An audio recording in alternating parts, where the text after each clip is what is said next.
Oh, hey, you're here. I just couldn't wait to find out what Granny's up to. What does she have all those jewels in there for? All those diamonds? How can we find out? Do you have an idea? How can we find out what Granny is really up to? Keep reading? I thought you'd never ask. Well, let's get started with Chapter 8, A Small Wig in a Jar. Ben hid in the bushes outside Granny's bungalow. Whilst Mom and Dad were downstairs in the living room watching Strictly Stars Dancing on the TV, Ben had scaled down the drain pipe outside his bedroom window and cycled the 5 miles to Granny's.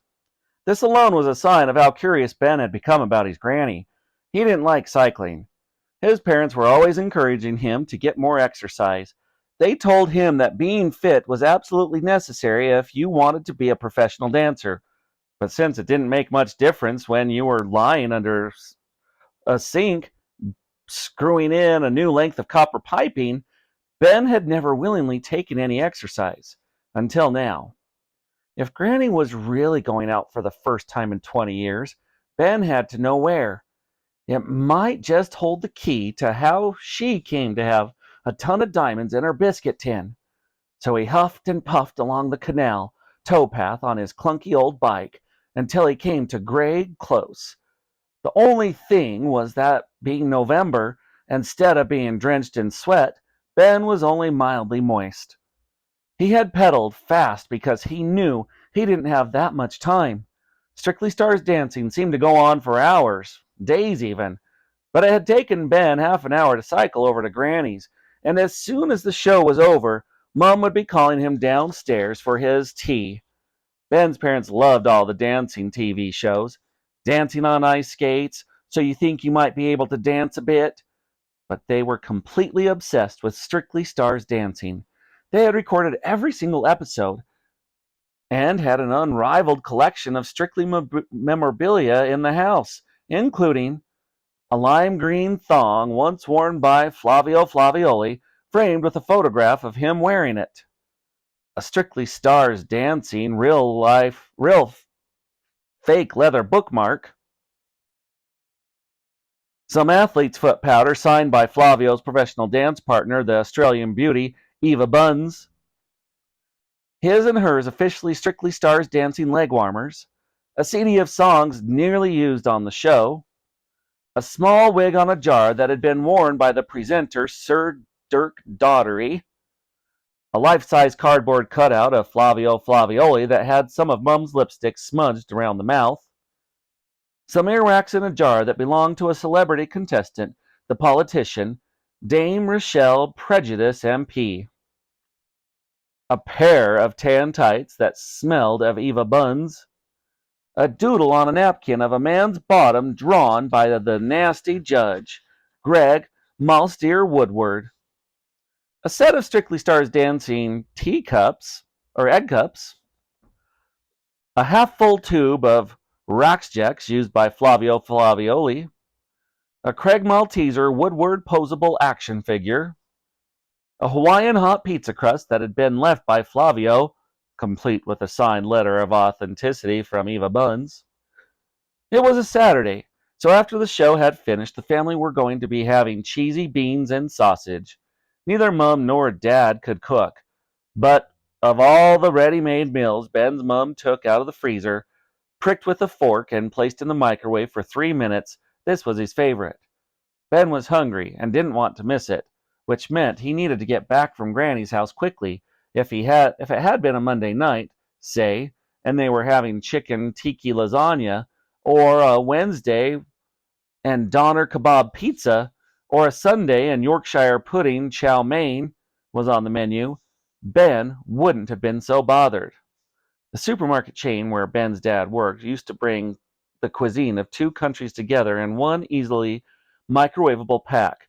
By combining dishes from different countries, perhaps, they would be able to bring peace to a deeply divided world. Or maybe not. Night was falling. As it was late November, it was rapidly growing colder and darker, and Ben was shivering in the bushes as he spied on his granny. Where can she be going? Thought Ben. She hardly ever goes out. The supermarket chain where Ben's dad worked liked to bring the... Oh, we did that. He saw a shadow move in her bungalow. Then her face appeared in the window, and Ben quickly shot out of view. The bushes rustled. Shh, thought Ben. Had the old lady seen him? After a few moments, the front door opened slowly, and out stepped a figure dressed entirely in black.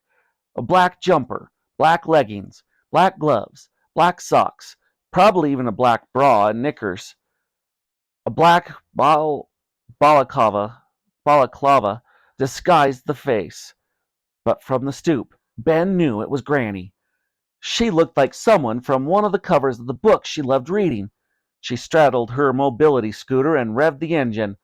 Where on earth was she going? And more importantly, why was she dressed like a ninja?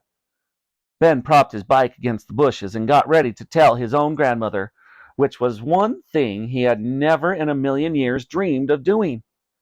Like a spider scuttling around the bathroom, trying not to be seen, Granny steered her scooter close to the walls. Ben followed on foot as quietly as possible. It wasn't too difficult to keep up.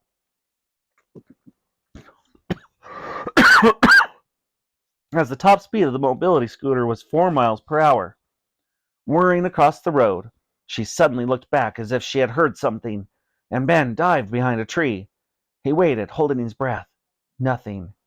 After a few moments, he poked his head around the trunk and saw that Granny had reached the end of the road. He continued his chase. Soon they were near the town's high street. It was all but deserted. As it was early evening, all the shops had shut down for the day, and the pubs and restaurants had yet to open for the night. Granny stayed out of the glow of the streetlights, swerved into doorways as she neared her destination. Ben gasped when he saw where she had parked, the jeweler's shop. Necklaces and rings and watches sparkled in the window. Ben couldn't believe his eyes as Granny took out a tin of cabbage soup from the scooter's basket. She glanced around theatrically and pulled back her arm in readiness to smash the tin through the jeweler's shop window. No! Shouted Ben.